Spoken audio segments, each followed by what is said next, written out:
அஸ்ஸலாமு அலைக்கும் வரஹ்மத்துல்லாஹி வபரகாத்துஹு. அல்ஹம்துலில்லாஹி நஹ்மதுஹு வ நஸ்தஈனுஹு வ நஸ்தக்ஃபிருஹு வ நஊது பில்லாஹி மின் ஷுரூரி அன்ஃபுஸினா வ மின் ஸய்யிஆத்தி அஅமாலினா மன் யஹ்திஹில்லாஹு ஃபலா முதில்ல லஹு வ மன் யுضلில்ஹு ஃபலா ஹாதிய லஹு. வ அஷ்ஹது அன் லா இலாஹ இல்லல்லாஹு வஹ்தஹு லா ஷரீக லஹு வ அஷ்ஹது அன்ன முஹம்மதன் அப்துஹு வ ரசூலுஹு அம்மா பஅத். கண்ணியத்திற்குரிய எல்லாம் அல்ல அல்லாஹ் ஜல்ல ஷானஹு தஆலாவின் நல்லடியார்களே, நபிமார்களுக்கு மாத்திரம்தான் அல்லாஹ் சில அற்புதங்கள் செய்கிற வாய்ப்பை வழங்கியிருக்கிறான். மற்றவர்கள் அற்புதம் செய்வதற்கு எந்த ஒரு அதிகாரமும் அளிக்கப்படவில்லை என்ற தொடரில் பல சான்றுகளை நம்ம பார்த்து வருகிறோம். அப்படி இருந்தும் கூட பெரியார்கள் மகான்கள் எல்லாம் சில அற்புதங்களை செய்வார்கள், மனிதர்களுக்கு இயலாத காரியங்களை எல்லாம் அவர்கள் செய்வார்கள், அல்லாஹ்வுக்கு மட்டுமே இயன்ற காரியங்களை செய்வார்கள் என்று நம்பக்கூடியவர்கள் சில தவறான வாதங்களையும் ஆதாரங்களையும் முன்வைத்து மக்களை வழிகெடுத்து கொண்டிருக்கிறார்கள். அப்படியான ஆதாரங்களில் உள்ள விஷயங்களில் தான் சில சஹாபாக்கள், சில தாபியன்கள், சில இமாம்களுடைய வாழ்க்கையில் சில அற்புதங்கள் நிகழ்ந்ததாக வரலாறுகளில் எழுதி வைத்திருக்கிறார்கள். சஹாபாக்களுடைய வரலாறுகளில், இமாம்களுடைய வரலாறுகளில், பெரியார்கள் என்று மதிக்கப்படக்கூடிய நல்லறிஞர்களுடைய வரலாறுகளில் எல்லாம் அவங்க சில அதிசயங்கள் நிகழ்த்தியதாக வரலாறில் எழுதி வைத்திருக்கிறார்கள். அதுகளை கொண்டாந்து காட்டி இப்போ மகான்களுக்கு அற்புதம் செய்ய இயலுந்தானே, இவங்கெல்லாம் நபிமார்கள் இல்லையே, நபிமார்கள் இல்லாதவர்களும் அற்புதம் செய்திருக்கிறார்களே என்று சில வாதங்களை வைக்கிறார்கள்.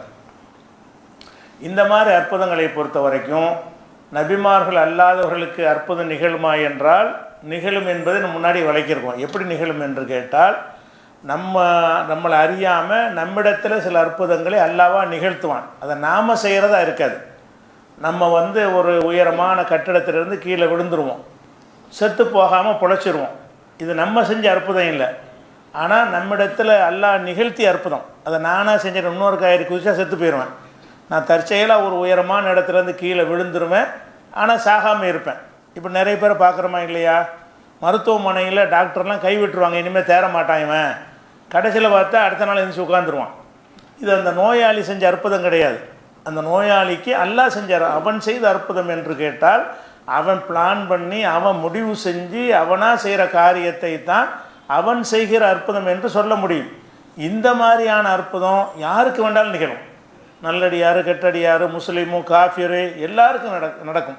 ஒரு விமானத்தில் நொறுங்கி விழுந்துடும், ஒரு கந்தசாமி மட்டும் அந்த விமானத்தில் பிழைச்சிருவார். அவர் அவுலியாவும் இல்லை, மகானும் இல்லை, அவர் அற்புதம் செஞ்சது கிடையாது.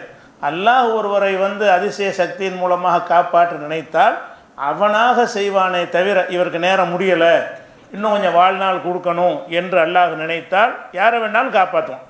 அந்த மாதிரி காப்பாற்றப்பட்டவர் அதிசயம் செய்து விட்டார் நம்ம என்ன செய்ய மாட்டோம், நினைக்க மாட்டோம், நினைக்கவும் கூடாது. இந்த அற்புதங்கள் இருக்கான்னு கேட்டால் எனக்கு இருக்குது, உங்களுக்கு இருக்குது, யாருக்கு வேணாலும் இருக்குது. இந்த மாதிரி சஹாபாக்கள் வாழ்க்கையில் சில அற்புதங்கள் நிகழ்ந்திருக்கிறது. அது நமக்கு நிகழலாம்.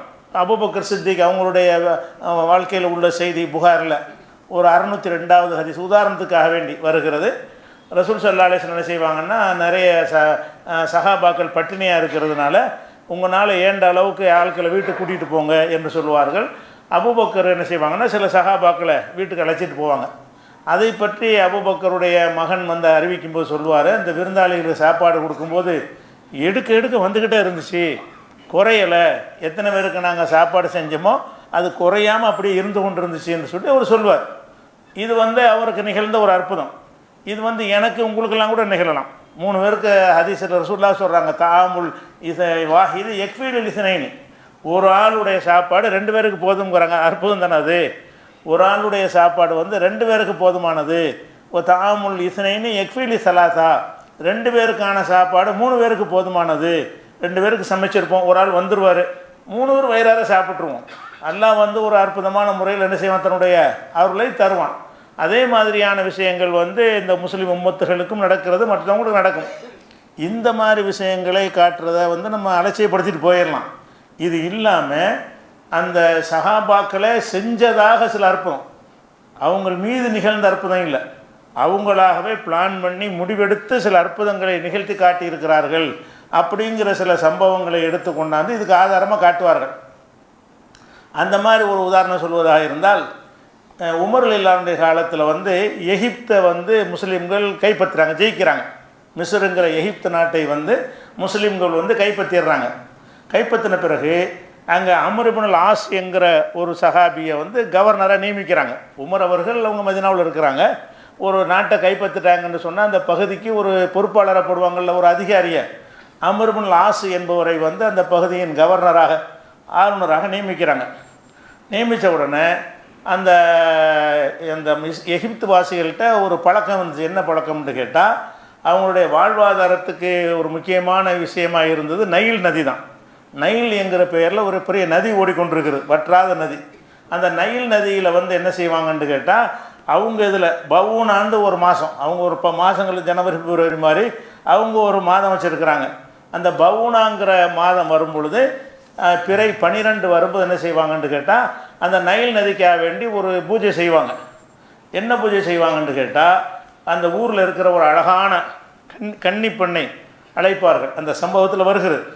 கன்னிப்பெண்ணை அழைத்து அவங்களுடைய பெற்றோர்களுக்கு பெரிய அளவுக்கு தொகையை கொடுத்து என்ன செய்வாங்கன்னு கேட்டால், அவங்க நகை நட்டு அலங்காரம்லாம் பண்ணி அந்த நைல் நதி ஓடிக்கிட்டு இருக்கும்ல, அதில் கொண்டு அந்த பெண்ணை கொண்டு தள்ளிடுவாங்க.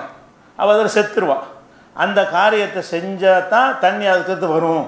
அந்த காரியத்தை நம்ம நிப்பாட்டிட்டோம் என்று சொன்னால் அதுக்கு பிறகு தண்ணி வராமல் போயிடும், நைல் நதி வற்றி போயிடும்னு ஒரு நம்பிக்கை அவங்கள்ட்ட இருக்குது. அப்போ இந்த பவுனாங்கிற மாதம் வந்த உடனே அம்ர் இப்னுல் ஆஸ்கிட்ட வந்து அந்த ஊர் மக்கள், அவங்க கிறிஸ்தவர்களாக யூதர்களாக இருந்திருப்பாங்க, அவங்க வந்து என்ன செய்கிறாங்கன்னு கேட்டால், அம்ர் இப்னுல் ஆஸ்கிட்ட முறையிடுறாங்க. இந்த மாதிரி தண்ணி வந்து நிற்க வேண்டிய நாள் நெருங்குது, நம்ம இப்போவே அதுக்கு வந்து அந்த பிராயச்சித்தம் செய்யணும், அதை செஞ்சால் தான் நமக்கு என்ன செய்யும், தண்ணி கிடைக்கும் அப்படின்னு சொன்ன உடனே அவர் என்ன செய்வார்னா, இந்த மாதிரி மூடத்தனத்தை எல்லாம் இஸ்லாம் ஏற்றுக்கிறாரு, இவற்றை எல்லாம் இஸ்லாம் வந்து அல் இஸ்லாம் யஹதிமு மாக்கான கபுலகு, அதுக்கு முந்தி உள்ள மடத்தனங்களை எல்லாம் இஸ்லாம் ஒழித்து கட்டிவிட்டது, இதை நான் செய்ய முடியாது அப்படின்னு ஒரு மறுத்துருவார். அதுக்கப்புறம் ஒரு 3 மாதத்தில் நைல் நதியில் தண்ணி இருக்காது. இந்த நைல் நதியில் தண்ணி வந்துக்கிட்டு இந்த கதை தான், இது ஆதாரம் கிடையாது, ஆனால் இதை பெரிய சம்பவமாக எழுதி வச்சுக்கிறாங்க. அப்போ 3 மாதத்தில் என்ன ஆச்சுன்னா தண்ணி வரல. அப்போ வற்றாத நைல் நதியாக இருந்த அந்த 3 மாதத்தில் தண்ணி நின்று போன உடனே அதிர்ச்சி ஆகுது. மக்களுக்கு என்னவாகும், அவங்க கரெக்டாக தானே சொல்லியிருக்கிறாங்க, இது வரைக்கும் நைல் நதியில் வந்து தண்ணி வற்றுனது இல்லையே, இந்த காரியத்தை நம்ம நிப்பாட்டினதுனால தான் தண்ணி வரல அப்படிங்கிற அந்த நம்பிக்கை வந்து அந்த மூட நம்பிக்கை உள்ளவங்களுக்கு வலுவாயிரும். ஏற்கனவே சந்தேகத்தில் இருந்தவங்க என்ன செய்கிறேன், நம்ம கரெக்டான இதெல்லாம் இருந்திருக்கிறோம் அப்படின்ன உடனே அம்ர் இப்னுல் ஆஸ் என்ன பண்ணுறாங்கன்னா, ஜனாதிபதிக்கு உமருக்கு கடிதம் எழுதுகிறாங்க. இந்த மாதிரி சம்பவம், அவங்க வந்து பழி கொடுக்க சொன்னாங்க, நான் மறுத்துட்டேன், மறுத்ததுக்கு பிறகு என்ன ஆச்சுன்னா இப்போ வந்து தண்ணி வரல, நின்றுச்சு, இப்போ நான் என்ன செய்கிறது, நான் செஞ்சது சரியா அல்லது நான் என்ன செய்யணும் அப்படின்னு உமர் ரலியல்லாஹு ஜனாதிபதிக்கு ஒரு கடிதத்தை அவர் அனுப்புகிறார். அனுப்பினவன் அவர் என்ன செய்கிறார், உமர் ரலியல்லாஹு வந்து அது ரிப்ளை அனுப்புகிறார். ரிப்ளை அவர் கடிதம் என்ன எழுதுகிறாருன்னு கேட்டால், நான் வந்து நீ செஞ்ச விஷயம் கரெக்டாக தான் செஞ்சுருக்கிறேன், அந்த பழி கொடுப்பதை நீ தடுத்திருக்கிறீங்கள, அது ஒரு கரெக்டான ஒரு காரியத்தை செஞ்சுருக்கிறாய், நீ எந்த ஒரு பிழையும் செய்யவில்லை, இருந்தாலும் நான் என்ன செய்கிறேன்னு கேட்டால், நான் ஒரு கடிதம் தனியாக ஒரு உரையில் போட்டு தனியாக ஒரு கடிதத்தை உனக்கு அனுப்புகிறேன். அந்த கடிதம் யாருக்கு எழுதின கடிதம்னு கேட்டால், நைல் நதிக்கு எழுதின கடிதம். உமர் என்ன செய்கிறாங்க, நைல் நதிக்கு நான் ஒரு கடிதம் எழுதி உள்ள கவர் வச்சுருக்கிறேன், நீ என்ன செய்யணுன்னு கேட்டால் அந்த கடிதத்தை கொண்டு போய் அந்த நதியில் போட்டுரு, நதியில் தண்ணி இல்லாத நதி இருக்கும்ல அதில் கொண்டு போய் போட்டின்னு சொன்னால் அது தண்ணி வந்துடும்னு சொல்லி என்ன செய்கிறார், உமர் வந்து ஒரு கடிதம் எழுதி அனுப்புகிறாராம். இவர் அவருக்கு எழுதின கடிதத்தையும் பார்த்து விட்டு அந்த நதிக்கு எழுதின கடிதம் இருக்குல்ல அந்த கவரை ஓப்பன் பண்ணி அதை படிக்கிறாராம். அதில் என்ன இருக்குன்னு கேட்டால், அதாவது அதில் உள்ள வாசகத்தையே படிக்கிறாங்க. அதாவது நீ வந்து உன்னுடைய சொந்த சக்தியினால் மின் அப்துல்லாஹி உமர், அல்லாவின் அடியாராகிய உமர் எழுதி கொள்வது, அமீருல் முமினின் மூமினான மூமின்களுக்கு தலைவராகிய உமர் எழுதிய கடிதம். யாருக்கு எழுதின கடிதம்னா, இலா நைலி மிஸ்ருடைய நைல் நதிக்கு உமர் ஜனாதிபதி எழுதும் கடிதம் அப்படின்னு சொல்லிட்டு, இப்போ இன்குந்த இன்னமா தஜரி மின் கிபிலிக்கு, உன் சொந்த ஆற்றலில் நீ ஓடக்கூடிய நதியாக இருந்தால் நீ இனிமேல் ஓட வேணாம், உன்னுடைய சக்தியை கொண்டு நீ ஓடுவதாக இருந்தால் அந்த நதி எங்களுக்கு தேவையில்லை. இன்கான் அல்லாஹுல் வாஹிதுல் கஹார் ஹுவல்லதி யுரீக்க, அல்லாஹ் தான் உன்னை ஓட செய்வானாக இருந்தால் அப்போ நீ தண்ணியை விடு அப்படின்னு என்ன செய்கிறாரு, நதிக்கு வந்து கடிதம் எழுதுறார். கடிதம் எழுதினவுடனே அந்த நதியில் கொண்டு ஒரு கடிதத்தை போட்ட உடனே தண்ணி பிறவாகி தெரிஞ்சிருச்சு, வர ஆரம்பித்து விட்டது. அதுக்கு பிறகு அந்த தண்ணி வற்றவே இல்லை அப்படின்னு சொன்ன இதுதான் அந்த அவர் எழுதின கடிதம். இந்த மாதிரி ஒரு சம்பவம் வந்து கராமத்துல் அவுலியா என்கிற பெயரில் லால்காயின்னு ஒருத்தர் அவர் ஹதீஸ் கிதாப் தான் எழுதியிருக்கார். அதில் சில அறிவிப்பாளர்கள் வழியாக என்ன செய்கிறார், இந்த ஹதீஸை வந்து அவர் பதிவு செஞ்சுருக்கிறார். இவரிலிருந்து பதிவு செஞ்ச இந்த செய்தியை இப்னு கசீர் போன்ற தப்சீர் எழுதக்கூடியவர்கள், குர்திபி போன்றவர்கள்லாம் இது வந்து ஒரு பொய்யான கட்டுக்கதைன்றதை கூட கவனிக்காமல் அதை வந்து அவங்களுடைய அவுலியாக்களுக்கு கராமத்து இருக்குது என்பதற்கு ஆதாரமாக என்ன செய்கிறாங்க, அவங்க எழுதி வச்சுக்கிறத பார்க்குறோம். ஆனால் இந்த ஹதீஸை பொறுத்த வரைக்கும் இதில் கருத்து ரீதியாக பெரிய இஸ்லாமிய அடிப்படையை தகர்க்கக்கூடிய விஷயம் இருக்கிறது. என்ன தகர்க்கிற விஷயம்? இப்போ சிலை வணக்கத்தை வந்து இஸ்லாம் வந்து எதிர்க்கிறது. சிலைகளை வணங்காதீங்கன்னு எதிர்க்கும் போது அந்த என்ன கேள்வி இஸ்லாம் கேட்குதுன்னு கேட்டால், அழகும் அர்ஜுலுன், நீங்கள் யாரை போய் வணங்குகிறீர்களோ அவங்களுக்கு வந்து நடக்கிற கால்கள் இருக்கிறதா? நீ ஒரு கடவுள்னு வணங்குறப்பா, சிலை மாதிரி கால் மாதிரி செஞ்சு தான் வச்சுருக்கிற, அந்த கால் நடக்குமா? நடக்காது தானே. அழகும் அர்ஜுனுன் எம்சூன பிகா, நடக்கிற கால்கள் அவற்றுக்கு இருக்கிறதா? அம்லகும் ஐதீன் எபுத்திசூன பிகா, பிடிக்கக்கூடிய கை இருக்குதா? கை மாதிரி பொம்மை மாதிரி செஞ்சு வச்சிருக்கிற அந்த கையை கொண்டு பிடிக்குமா அப்படின்னு நம்ம குரானில் கேள்வி, குரானுடைய வசனம் இது. இப்படி அல்லாஹ் என்ன செய்கிறான், அந்த சிலை வணங்குறவங்கள்ட்ட வந்து கேட்க சொல்கிறான். அம்லகும் ஆதானும் எஸ்மவுன பிகா, கேட்கிற காது இருக்குதா? காது மாதிரி தோற்றத்தில் ஒன்று செஞ்சு வச்சிருக்கிற அந்த காதுக்கு கேட்குமா அப்படின்னு சொல்லி அடுத்து கேட்குறான்ல. அது மாதிரி அம்லகும் ஆயுனும் யுபுசிடுன்னு பிகா, பார்க்குற கண்கள் இருக்கிறதா? பார்க்குற கண்கள் இருக்கிறதா? கேட்குற காதுகள் இருக்கிறதா? நடக்கிற கால்கள் இருக்கிறதா? பிடிக்கிற கைகள் இருக்கிறதா? இப்படின்னு குரானில் என்ன செய்து அடுக்கடுக்கான கேள்விகளை கேட்டு அந்த மக்களை வந்து இஸ்லாம் விழிப்புணர்வு செய்ய வைத்து அங்கேருந்து மீட்டு கொண்டு வந்துருச்சு. அப்படி இருக்கும் பொழுது ஒரு பிரச்சனை வரும் பொழுது, நைல் நதிக்கு இதெல்லாம் இருக்குதா? நைல் நதிக்கு இவர் கடிதம் எழுதுகிறாருன்னு கேட்டால், அந்த சிலையை பற்றி இஸ்லாம் எப்படி நம்ம கற்று தந்திருக்கிறது? அது கேட்காது, பார்க்காது, அந்த மாதிரி சக்தி அதுக்கு இல்லைன்னு சொல்லப்பட்டிருக்கிறது. இவர் என்ன செய்கிறார், நைல் நதிக்கு இவர் கடிதம், அப்போ கடிதம் எழுதினார்னா உமருண்டவருக்கு தெரியுமா? நைல் நதிக்கு ஜனாதிபதினு தெரியுமா? இவர் எதுனா கடிதத்தை அதை புரிஞ்சுக்கிறோமா? புரிஞ்சுக்கிட்டு நான் நினச்சவொன்னே தண்ணியை விடுவது, தண்ணியை நிப்பாட்டுறதுங்கிறது அதனுடைய கையில் இருக்குதா? அப்போ இதெல்லாம் இல்லாத ஒன்றுக்கு அவர் கேட்டார்னா அப்பட்டமான ஷிர்க் இது.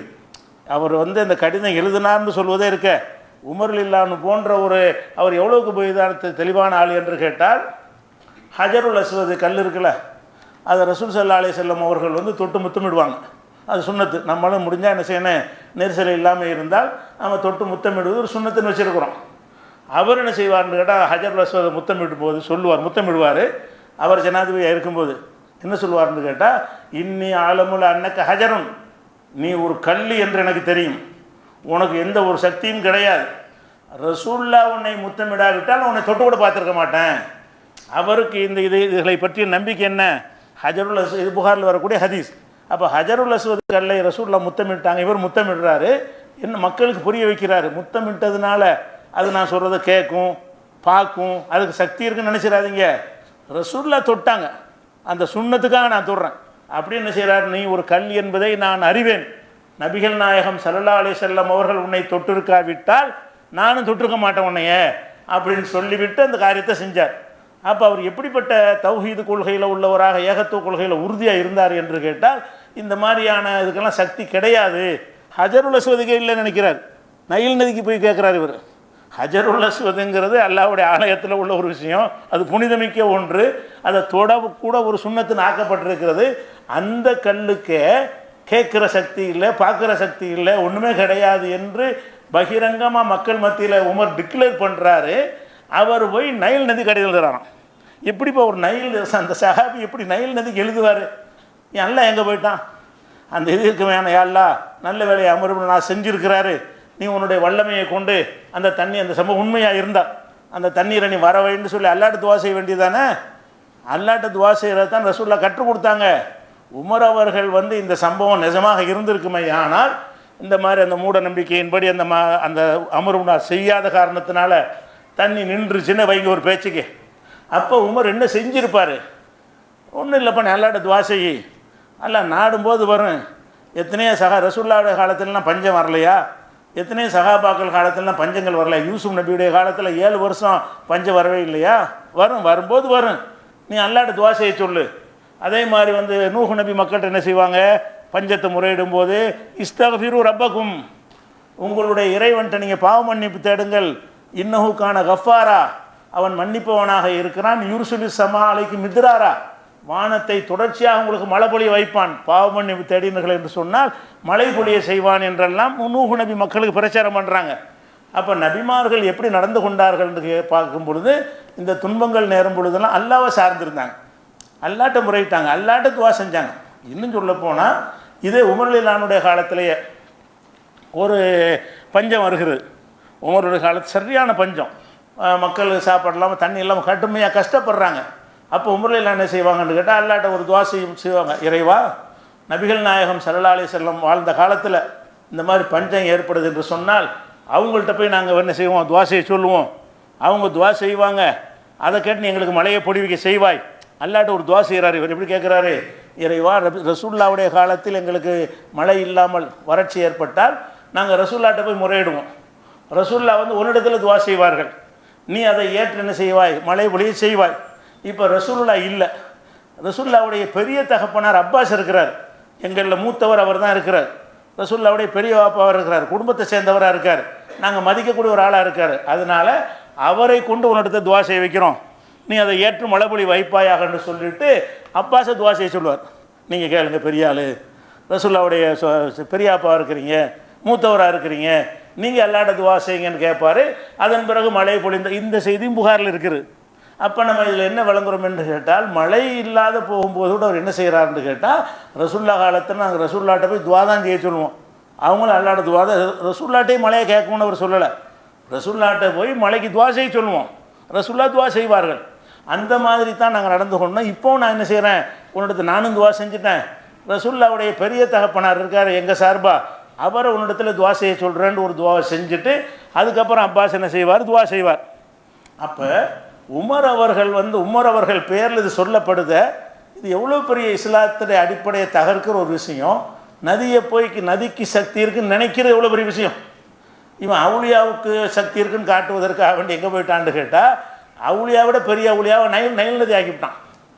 அவுளியா உமர்லில்லானுக்கு புகழ் சேர்க்கிறங்கிற பேரில் போய் இப்போ அவுளியா இப்போ யாருன்னா நைல் நதி தான். அது நம்ம சொல்கிறத கேட்கும், நம்மளுக்கு உதவி செய்யும், அது நினச்சா தண்ணி வர வைக்கும், நினச்சா தண்ணியை நிப்பாட்டி கொள்ளும், அதனோட பேசலாம், அதனோட உரையாடலாம், கடித போக்குவரத்து வச்சுக்கிறலாம்னா அது எங்கே? நைல் நதியில் இப்போ அவுளியா போகுது. அப்போ உமர்லில்லானுக்கு சிறப்பு சேர்க்குறங்க பேரில் எவ்வளோ பெரிய ஒரு மடமையை எழுதி வைத்திருக்கிறார்கள். இந்த மாதிரியான ஒரு விஷயத்தை எல்லாம் ஒழிக்க வந்த மார்க்கம்ன்ற ஒன்று. ரெண்டாவது, உமர் அவர்கள் எல்லாம் கடும்போக்கானால். உமர் அவர்கள் அல்லாவை தவிர தாண்டி போகிறது. ஆரம்பத்தில் ஒரு மிஸ்டேக் பண்ணார். ரசூலுல்லாஹ் மூத்தா போன நேரத்தில் மட்டும் மூத்தா அலண்டார். யாராவது ரசூலுல்லாஹ் மூத்தா போனதை சொன்னால் வெட்டி விடுவேண்டார். அந்த பாசத்தில் அவருக்கு ஒன்றும் ஓடலை. ரசூலுல்லாஹ் மேலே வச்சுருந்த அந்த முகப்பத்தில் அவங்களுடைய மரணத்தை அவர் ஜீரணிக்க முடியலை. குர்ஆனில் தெளிவாக இருக்கிறது அவருடைய நம்பிக்கை தப்பு என்பதற்கு. ஆனால் அவர் புரிஞ்சிக்கிறல. அபூபக்கர் அவர்கள் கொஞ்சம் தாமதமாக, அவர் ஊருக்கு வெளியில் கூடியிருந்தார். அபூபக்கர் ஊருக்கு வெளிப்புறமான பகுதி இருக்கும்ல, எக்ஸ்டென்ஷன் ஏரியாவில் அபூபக்கர் இருக்கிறார். அவர் அந்த சபையில் இப்போ இல்லை, கேள்விப்பட்டு வேகமாக வர்றார். என்ன செய்கிறாருன்னு கேட்டால், அந்த மாதிரி ரசூலுல்லாஹ்வுடைய நெத்தியில் முத்தமிட்டு விட்டு, திபுத்த ஹையமன் மையித்தா, நீங்கள் உசுரோடு இருக்கும்போது வாசமாக இருந்தீங்க, மையத்தா போனவே மையத்துன்னு நிரூபிக்கிறாருக்குள்ளே. நீங்கள் மையத்தா போன பிறகும் நீங்கள் என்ன செய்றீங்க? வாசமாக இருக்கிறீங்கன்னு முதல் அட்டி கொடுக்குறாரு உமருக்கு. அதுக்கடுத்து என்ன செய்கிறார்? வெளியே மன்கான யாபுது முகமதன் ஃபைன்ன முகமதன் கத்மாத், யாராச்சும் முகம்மதை வணங்குறவங்களாக இருந்தால் தெரிஞ்சுக்கிறங்க, முகம்மது இறந்து விட்டார், முகம்மது அல்லாஹ் கிடையாது. உமன்கான யாபுதுல்லாஹ் ஃபஹுவ ஹய்யுன் லா யமூத், யார் அல்லாஹ் வணங்குறவங்க இருக்கிறீங்களே தெரிஞ்சுக்கிறங்க, அவன் தான் சாகாமல் உசுரோடு இருப்பான். நீங்கள் ரசூலுல்லாஹ் மௌத்தா போலன்னு சொன்னீங்கன்னா அல்லாஹ் வாக்குறீங்க. ரசூல் ஸல்லல்லாஹு அலைஹி வஸல்லம் மரணிக்கவில்லை என்று நீங்கள் சொன்னால், மரணிக்காமல் உயிரோடு இருப்பது யாருடைய தன்மை? அல்லாஹ்வுடைய தன்மை. நீங்கள் அல்லாஹ்வுடைய இடத்துல ரசூலுல்லாஹ் வச்சுப்பிட்டீங்க என்ற ஒரு கடுமையான முறையில் ஒரு உரை நிகழ்த்துறார். உமர் பக்கம் திறந்துற மக்கள் எல்லாம் இந்த பக்கம் வந்துடுறாங்க. அவர் கையில் இருந்த வாள் கூட கீழே விழுந்துருச்சு. உமர் நினைச்சிட்டாரே, கீழே விழுந்துருச்சு. ஏன் அது வந்தாங்கன்னா ஆதாரங்களை எடுத்து வச்சார். அல்லாஹ் குர்ஆனில் என்ன சொல்கிறான்? இன்னக்க மையத்துன் ஓ இன்னகும் மையத்துன், நபியே நீங்களும் மரணிப்பீர்கள், மையத்தா போயிடுவீங்க, அவங்களும் மரணித்து விடுவார்கள் அல்லாஹ் சொல்கிறான அந்த வசனத்தை நீங்கள் வந்து படிக்கவில்லையா? அவர் மக்கள்கிட்ட கேட்குறாரு. மா முகமதுன் இல்லா ரசூல், முகமது ரசூலை தவிர வேறு இல்லை. அஃபைம்மா தவ குத்தில, அவர் மரணித்து விட்டால் கொல்லப்பட்டு விட்டால் இன்கலபத்து மலாக்காபிக்கும், அந்த வழியே போயிடுவீங்களா? முகமது இருந்தால் தான் அந்த மார்க்கத்தில் இருப்பீங்க, முகமது போயிட்டாருன்னா மார்க்கத்தை விட்டு போயிடுவீங்களா என்கிற மாதிரி ஒரு வசனம் குரானில் இருக்குது. அதை எடுத்து போகிறார் மக்கள் மத்தியில். அப்போ இந்த வசனங்கள்லாம் என்ன சொல்லுகிறது என்று கேட்டால், நபி ஸல்லல்லாஹு அலைஹி வஸல்லம் அவர்கள் மரணிப்பார்கள்னு சொல்லுகிறது, மரணிக்க மாட்டார்கள்ங்கிறார். இவர் எவனாவது மரணிச்சா சொன்னால் வெட்டி விடுவாங்கிறார். அந்த ஒரு நேரத்தில் மாத்திரம்தான் உமர் அவர்கள் அந்த தௌஹீது கொள்கையிலேருந்து அந்த உணர்ச்சி பெருக்களை ஒன்றும் புரிந்து கொள்ளாமல் கொஞ்சம் தடம் மாறக்கூடிய ஒரு வார்த்தையை அவர் சொல்லிவிட்டார். பிறகு இந்த வாதங்களை கேட்ட பிறகு அவர் சுதாரித்து கொண்டார்ல, அதுக்கு பிறகெல்லாம் என்ன செஞ்சதில்லை, இந்த தௌஹீதுக்கு எதிரான இந்த ஷிர்கான வாசல்லாம் அடைச்சிட்டார். அதுக்கு இடமே என்ன செய்ய மாட்டார், கொடுக்க மாட்டார். அப்படி இருந்த உமர் ரலியல்லாஹு சிறப்பு சேர்க்குறோங்கிற பேரில் இந்த கட்டுக்கதை எழுதி வச்சுருக்கிறாங்க. அதில் இன்னொன்று கவனிக்கணும். சரி, இந்த செய்தி ஹதீஸ்னு எழுதி வச்சுக்கிறீங்க, இதனுடைய அறிவிப்பாளர் யாருப்பா? அறிவிப்பாளர் செய்தி உமருடைய காலத்தில் நடந்திருந்தால் உமர் காலத்தில் நடந்ததை பார்த்தவர் யார்? அவர் ரெண்டையும் பார்த்தவராக இருக்கணும், உமரையும் பார்த்துருக்கணும், அங்கே போய் மிஸ்ரில் இருந்திருக்கணும். மிஸ்ரில் உள்ளதையும் அவர் அறிவிக்கிறார், இங்கே உள்ளதையும் அறிவிக்கிறார்னு கேட்டால் இவர் குறைஞ்சபட்சம் மிஸ்ரில் எகிப்தில் உள்ளவராக இருந்திருக்கணும். அவர் அம்ர் இப்னு ஆஸோட பழகி இருந்து இவர் கடிதம் எழுதுன அறிஞ்சு அவர்கிட்ட ரிப்ளை வர்றதையும் அறிஞ்சு அந்த சம்பவத்தை கண்ணால் பார்த்து இப்படிப்பட்ட ஒருத்தர் தானே அறிவிக்க முடியும். இதை வந்து கைஸ் இப்னு ஹஜ்ஜாஜ் என்பவர் சொல்கிறாரு. எப்படி சொல்கிறாருன்னு கேட்டால், எனக்கு யாரோ சொன்னார்கள்ங்கிறார். இந்த சம்பவத்தை முதல் அறிவிப்பாளராக யார் வரணும்னா கைஸ் என்பவர் சொல்கிறாரு. எப்படி சொல்கிறாரு? எனக்கு இஸ்மாயில் சொன்னார், எனக்கு மூசா சொன்னார், முஸ்தபா சொன்னார்னு சொல்லணும்ல. அப்படி சொல்லாமல் அம்மன் ஹத்தசவு, எனக்கு யாரோ சொன்னார்கள்ங்கிறார். யாரோ சொன்னார்கள்னு ஒரு செய்தியை ஒருத்தர் அறிவிப்பார்னா இதை வந்து பதிவே செய்யலாமா? அவுலியாக்களுடைய கராமத்துங்கிற பேரில் ஒரு லால்காய்ங்கிற ஒரு அறிஞர் கிதாப் எழுதியிருக்கிறாரு. அதில் இதை வந்து அவுலியாக்கள் கராமத்திற்கு பாருங்கள், இறை நேசர்கள் அற்புதம் செய்வார்கள்ன்ற ஆதாரமாக இதை கொண்டு எழுதி வச்சிருக்கிறார். சரி, யாரோ சொன்னார்கள்னு வருதுன்னு எந்த ஹதீஸில் வந்து ஏற்றுக்குருவாங்களா? ஹதீஸ் சம்பந்தப்பட்ட ஒரு விஷயத்தில் வந்து முதல் அறிவிப்பாளர் தெரியும், இவர் தான் அந்த சம்பவத்துக்கு ஐ விட்னஸ். அந்த ஐ விட்னஸ் யார்? முதல் ஆள் தெரியலை, யாரோ ஒரு ஆள். எனக்கு யாரோ ஒரு ஆள் சொன்னார் என்று இந்த ஆள் அறிவிக்கிறாரு. அந்த யாரோ ஒரு ஆள் யார் என்பதை என்ன செய்யலை, எந்த அறிஞரை தேடி தேடி பார்த்தா கூட அந்த யாரோ ஒரு ஆள்னு தெரியவே இல்லை. அப்போ என்ன செஞ்சுருக்கணும்? இந்த கதையை, இட்டுக்கட்டப்பட்ட கதையை பொய்ன்னு நினைஞ்சிருக்கணும், நிராகரித்திருக்கணும். நிராகரிக்காமல் என்ன செய்கிறாங்க, இதை அவர் எழுதிக்கிறார். அடுத்தது என்னென்னு கேட்டால், இந்த கைசு சொன்னதாக அறிவிக்கிறாள் இப்னு லஹியா என்பவர் அறிவிக்கிறார். இவர் ஹதீஸ் கலையில் எல்லா அறிஞர்களும் இவருடைய ஹதீஸை பலவீனம்ங்கிறாங்க. ஒரு பலவீனமான ஒரு ஆள் அறிவிக்கிறாரு, அவர் வந்து கைசுட்டந்து அறிவிக்கிறாரு. கைசு யார்கிட்ட அறிவிக்கிறாருன்னு கேட்டால், உனக்கு யார்ப்ப சொன்னது, யாரோ சொன்னாங்கங்கிறார். கைசு இந்த சம்பவத்தை சொல்கிறாரு. உமர் காலத்தில் உள்ளவர் இல்லை, இவர் பிற்காலத்தில் உள்ளவர். உனக்கு யார் சொன்னாலும் எனக்கு யாரோ சொன்னாங்க, யாரோ சொன்னாங்கன்னு நீங்கள் உலகத்தில் ஏற்றுக்குவீங்களா? ஒரு சம்பவத்தை ஒரு கோர்ட்டில் சாட்சி சொல்லுவருக்கு சொல்லும்போது யார்ப்பா சொன்ன, யாரோ சொன்னாங்க, யாரோ சொன்னாங்கங்கிற ஒரு ரிவாயத்தா உலகத்திலே யாரை ஏற்றுக்கொள்வாங்களா? அப்போ அவ்வளவுக்கு ஒரு மோசமான ஒரு அடிப்படையில் அமைந்திருக்கிற இந்த ஒரு ஹதீஸை வந்து அவுலியாக்கள் அற்புதங்கள்ங்கிற பேரில் சில இமாம்கள் கூட என்ன செய்கிறாங்க, எழுதி வச்சுக்கிட்டு எந்த விமர்சனமும் செய்யாமல் கடந்து போகிறாங்க. இவனுக்கு குருத்துபி போன்றவர்கள்லாம் இதை எழுதிவிட்டு அவங்க எழுதுனதுலே இந்த வாசகம் இருக்குது, அம்மன் ஹத்தசகுன் இருக்கிறது, அதை கண்டுக்கிறாமல் இப்னு லஹியா அறிவிக்கிறார்னு அதில் இருக்கிறது, அதை கண்டுக்கிறாமல் என்ன செய்கிறாங்க, அவுலியாக்களார் உமருக்கு செஞ்ச அற்புதங்கள் அப்படின்னு பார்த்து விட்டு அதனுடைய சிறப்புகளை சொல்ல ஆரம்பிச்சிடுறாங்க. பார்த்தீங்களா எப்படிப்பட்டவருடைய ஆற்றலை பாருங்கள், அப்படியா இப்படியான்னு புகழ ஆரம்பிச்சிடுறாங்க. இப்போ இந்த வகையில் இது கட்டுக்கதை, இதை கொண்டாந்து ஆதாரமாக காட்டுவாங்க. உமர் அவர்களுக்கு நைல் நதிக்கு கடிதம் எழுத முடியுமானால் ஏன் மகான்கள் செய்ய முடியாது, அவுலியா செய்ய முடியாதுன்னு காட்டுவதற்காக வேண்டி இந்த கட்டுக்கதை. அடுத்து முக்கியமான விஷயம் என்னென்னு கேட்டால், நம்ம ஏற்கனவே சொல்லியிருக்கிறோம், ஒவ்வொரு அற்புதத்தின் போதும் இது யாபத்தில் வச்சுக்கணும். என்ன சொல்லியிருக்கிறோம்? மாக்கானில் ரசூலின் ஐயா தீபி ஆயத்தின் இல்லாபி இதன் இல்லா, எந்த ஒரு அற்புதத்தை எந்த ஒரு தூதர் கொண்டு வருவதாக இருந்தாலும் அல்லாட்ட பர்மிஷன் வாங்கணும், அனுமதியோடு தான் செய்ய முடியும். அல்லாவுடைய அனுமதி என்பது ரசூலுல்லாஹ் காலத்தில் முடிந்து விட்டது. அல்லாட்ட அனுமதி உள்ளது யாருக்கு தான், நபிமாருக்கு தான் தொடர்பு இருக்கும், வஹி தொடர்பு இருக்கும். அப்போ எனக்கு அல்லாஹ் அனுமதி கொடுப்பானா? நான் எந்த மாதிரி அல்லாட்ட அனுமதி நான் வாங்குவேன்? உமர் இந்த அற்புதத்தை செய்வதற்கு எப்படி அல்லாட்ட அனுமதி வாங்கினார்? வஹி வந்துச்சா? அல்லாட்டேருந்து பேசினாரா? அல்லா அவர்கிட்ட பேசினானா? உமரை நீ செஞ்சிக்கன்னு பர்மிஷன் கொடுத்தானா? நபிமார்களை பர்மிஷன் இல்லாமல் செய்ய முடியாத. நபிமார்களாக இருந்தால் கூட அந்த மக்கள்லாம் வந்து கோரிக்கை வைக்கிறாங்க, நபியே நீங்கள் ஏதாவது செய்யுங்க, நாங்கள் இஸ்லாத்துக்கு வர்றோங்கிறாங்க. அதுக்கு அல்லாஹ் பதில் என்ன சொல்கிறான், நபி நீங்கள் சொல்லிவிருங்கள், சுப்ஹான ரப்பி ஹல் குன்து இல்லா பஷரன் ரசூலா, நான் ஒரு மனுஷன் தானப்போ ஏன்ட்டே அதை கேட்குறீங்க என்ற பதிலை அல்லாஹ் சொல்ல சொன்னான் என்று குர்ஆனில் நம்ம பார்க்குறோம். அப்போ நபிமார்களை நினைச்ச அற்புதத்தை செய்ய முடியலை, செய்யணும்னு அந்த மக்கள் கேட்கும்போது அல்லாஹ் என்ன பதில் சொல்கிறான்னு கேட்டால், எந்த ஒரு தூதரும் அவர் நினச்சலாம் கொண்டு வர முடியாது. நான் எப்போ ஒரு அற்புதம் செய்யணும்னு சொல்கிறேனோ அப்போ தான் அந்த ஒரு அற்புதத்தை அவர் செய்வார். அப்படி நபிமார்களுக்கு அப்படி இருக்கும் பொழுது ஃபஸ்ட்டு எந்த ஒளியா எந்த மகானுடைய அற்புதத்தை சொன்னால் நீங்கள் கேட்க வேண்டிய முதல் கேள்வி என்னன்னு கேட்டால், இவருக்கு அல்லாஹ் எப்போ அனுமதி கொடுத்தான்? அனுமதி இல்லாமல் நபிமார்களுக்கு செய்ய முடியாது. இவருக்கு நபி ரசூல்லா கடைசி நபி, அவங்களுக்கு பிறகு யார்ட்டையும் எல்லாம் பேச மாட்டான், உரையாடல் பண்ண மாட்டான், பர்மிஷன் கொடுக்க மாட்டான். அப்போ உமருக்கு பர்மிஷன் கொடுக்கலன்னு சொல்லும்போது அப்படி செஞ்சார்னா என்ன அர்த்தம்? பொய் தானே அது. இவ்வளோ ஹதீஸு ஒன்றுமே நீங்கள் பார்க்க வேணாம். இது ஒரு அவுலியா பெரியார் செஞ்சார்னு கேட்டிங்கன்னா அவர் செய்வதற்கு அல்ல அனுமதி கொடுத்தானா? அனுமதி இல்லாட்டி செய்ய முடியாது. சைத்தான் செஞ்சால் கூட நம்புகிறோம், அல்ல அனுமதி கொடுத்துருக்குறான். சைத்தான் கூட என்ன செய்வான், சில அற்புதங்கள் செய்கிறான்ல, நம்ம உள்ளத்தில் நுழைஞ்சு கெட்ட எண்ணத்தையெல்லாம் உண்டாக்குறான், அது பெரிய அற்புதம் தான். அதை நம்ம நம்புகிறோம். ஏன் நம்புகிறோம்? அல்லாட்ட கேட்டான், இந்த அவகாசம் கொடு, நான் வழிகெடுக்க போகிறேன், இந்த வாய்ப்பு கொடுன்னு அல்லா கொடுத்துவிட்டான். அப்போ சைத்தான் அற்புதம் செஞ்சால் நம்புவோம். எப்போ நம்புவோம்?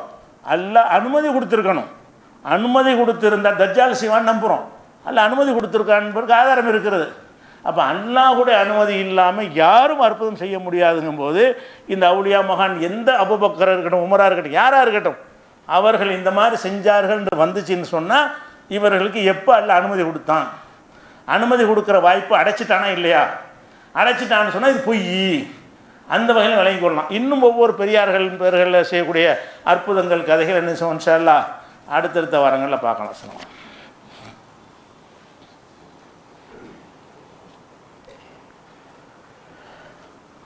அன்பிற்குரிய சகோதரர்களே, ஒரு 2 நாட்களுக்கு முன்னாடி சுப்ரீம் கோர்ட்லேருந்து ஒரு உத்தரவு தமிழ்நாடு அரசாங்கத்துக்கு போட்டிருக்கிறாங்க.